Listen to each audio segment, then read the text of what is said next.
Yo, what's up, man? It's Bambu on BallerStatus.com. You already know. Soul Assassin, Killer Cow. Esteban Oriol, Frank 151. Bam, brah.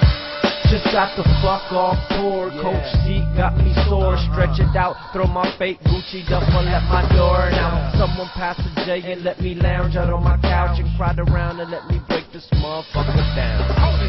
Haiti ain't supposed to try to charity no more, but out in Haiti families are just as poor as before. Out in New Orleans, school curriculums is horrible. Historical jazz. My name is Bambu, originally from the Watts district of LA, and currently living in Hollywood right now. So, Bambu, aka Buck Taylor, aka Buck Rogers, Encyclopedia Brown.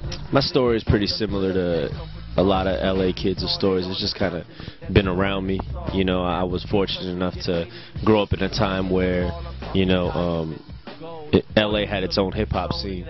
You know, so I was already right at that G-Funk era. I was a kid, so, you know, I just discovered it that way, and gangbanging, it just kind of went hand in hand. I would rap about my neighborhood, and, you know, and that's eventually turned into learning how to record. I found I was pretty good at it, you know, and then I kept doing it, but I ran into some trouble. Obviously, I was banging a lot. Then I joined the military per a judge's suggestion and got shipped off.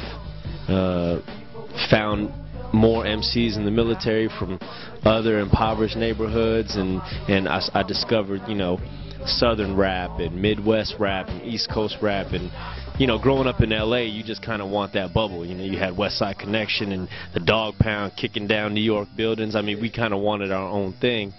So I wasn't open to listening to anybody else, really, except little things from the East Coast. But being in the military definitely built up my music appreciation. And then I came home, made a record called Self-Untitled, completely on accident. My first one was just a bunch of songs I'd been recording in different people's houses, and that was it, you know. I always approach things like, if I walk outside today, like outside of Soul Assassin Studios, and get shot, what will I have left the world with?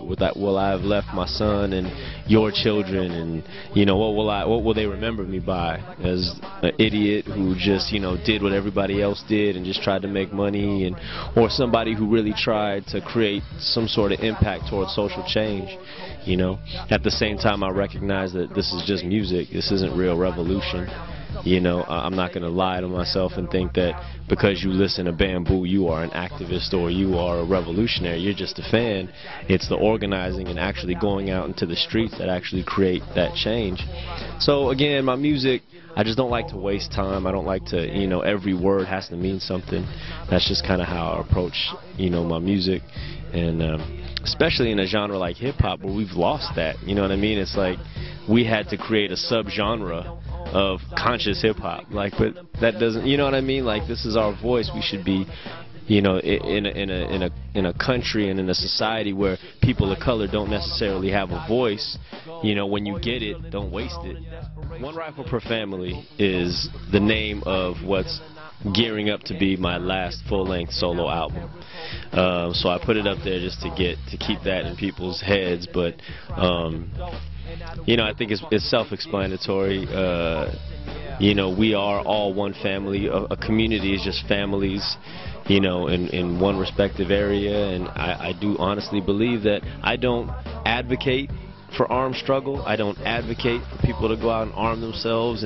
But I respect and I support the people's right to choose. If they, I can't tell somebody in Chiapas, you know, that, yo, maybe you guys shouldn't take, you know, I can't tell the Zapatistas, yo, I don't know if you guys should be arming up. I don't know what it's like to be them. I don't know the struggles. They felt that we need to arm up because we are dying, we are struggling.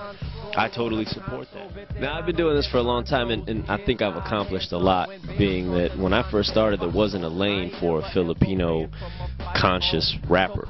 I mean, it just wasn't. I could count on my hands how many Filipino rappers who have quote-unquote succeeded in this industry, and I think I've done pretty well. You know, now youth have a Native Guns, now youth have a Roscoe Umali or a Geologic of the Blue Scholars or a Bambu to look at and say, okay, I can do the same thing.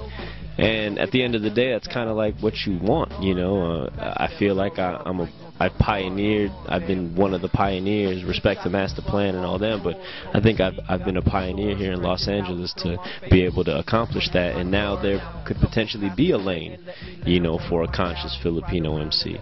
And you know, I got a kid now. I got a family, and it's just time to, you know, move on. And the industry is moving in a way where that's going to be easy for me. You know, it's residual money now at this point, you know, and it's a different industry now. You know, you can't make a living as an independent artist. I mean, you can, but it's really difficult. You know, it's a serious grind. And with my family, I don't know if I'm willing to put my son through that, you know, and I want to have more kids, and you know, I'd rather do stuff. I want to open a community center. That's the ultimate goal, and that's always been the goal with my music, you know. So to be able to actually give back to the community, and I don't mean it in a, I'm gonna go give turkeys on Thanksgiving. I mean like being back in the community, staying with the people, and making sure we reach, you know, the goal that we hope for, which is, you know, which is systemic change. That's. You should already know my book on my phone, diamond beanie on my dome, on peace with my head on the semi-octane. This where you should be.